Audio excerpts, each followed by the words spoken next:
ಸ್ನೇಹಿತರೆ ನಮಸ್ಕಾರ. ನಾನು ನಿಮ್ಮ ಮಂಜುಳಾ ಅಣ್ಣಪ್ಪ. ಬದುಕು ತಿರುವುಗಳನ್ನು ಹೊತ್ತ ನದಿ.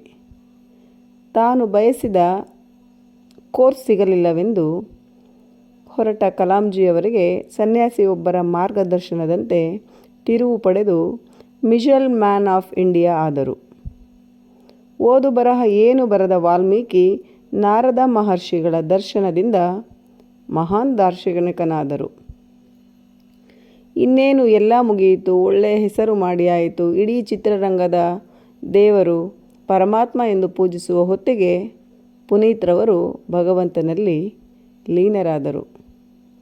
ಹೀಗೆ ನಮ್ಮ ಜೀವನದಲ್ಲೂ ಕಷ್ಟಗಳ ಸರಮಾಲೆಗಳು ಬೆಂಬತ್ತಿ ಬರುತ್ತಿರುವಾಗಲೇ ಸಾಕಪ್ಪ ಈ ಜೀವನ, ಈ ಜನರ ಸಹವಾಸ, ಮೋಸದ ಜಗತ್ತು, ನಂಬಿಸಿ ಕತ್ತು ಕುಯ್ಯುವ ಜನರಿಂದ ದೂರವಿರೋಣ ಎಂದು ಮನಸ್ಸು ಮೌನವಾಗುತ್ತಲೇ ಅಲ್ಲೊಬ್ಬ ಸ್ವಾರ್ಥವಿಲ್ಲದ ಸ್ನೇಹಿತ ಅಥವಾ ಸ್ನೇಹಿತೆ ನಾನಿಲ್ಲವೇ ನಿನ್ನ ಕಷ್ಟಗಳಿಗೆ ಎಂದು ನನ್ನ ಕಷ್ಟಗಳನ್ನೇ ತನ್ನ ಕಷ್ಟವೆಂದು ಭಾವಿಸಿ ಮಮ್ಮಲ ಮರಗುವುದನ್ನು ನೋಡಿದಾಗ ಮನಸ್ಸು ಒಳ್ಳೆಯವರಿದ್ದಾರೆ ಎಂದು ಅರಳುತ್ತದೆ.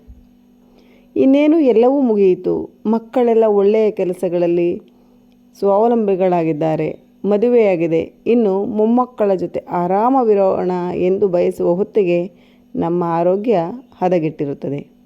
ಹೀಗೆ ಬದುಕಿನ ಹಾದಿ ಯಾರಿಗೂ ಒಂದೇ ರೀತಿ ಇರುವುದಿಲ್ಲ. ಅದು ಹಲವು ತಿರುವುಗಳನ್ನು ಪಡೆದುಕೊಂಡು ತನ್ನ ಗಮ್ಯದತ್ತ ಸಾಗುತ್ತಿರುತ್ತದೆ. ಅದು ಹರಿಯುವುದನ್ನು ನಿಲ್ಲಿಸುವುದಿಲ್ಲ. ಎಷ್ಟೇ ಅಡೆತಡೆಗಳು ಬರಲಿ ಆ ತಿರುವುಗಳನ್ನು ಬಳಸಿ ತನ್ನ ಪಾಡಿಗೆ ತಾನು ಸಾಗುತ್ತದೆ. ಅದರಲ್ಲಿ ನಾವು ಆಯಾಸಗೊಳ್ಳದೆ, ಬೇಸರಗೊಳ್ಳದೆ ಬಂದಂತೆ ಸಾಗಬೇಕು. ಈ ಬದುಕಿನ ಪಯಣಕ್ಕೂ ತಿರುವು ಇದೆ, ಆ ತಿರುವಲು ದಾರಿಯು ಸಾಗುತ್ತಿದೆ. ದೇವರ ಆಟವೋ ಜೀವನ ಪಾಠವೋ ಸಂಚಾರಿಯಾಗು ನೀ. ಧನ್ಯವಾದಗಳು.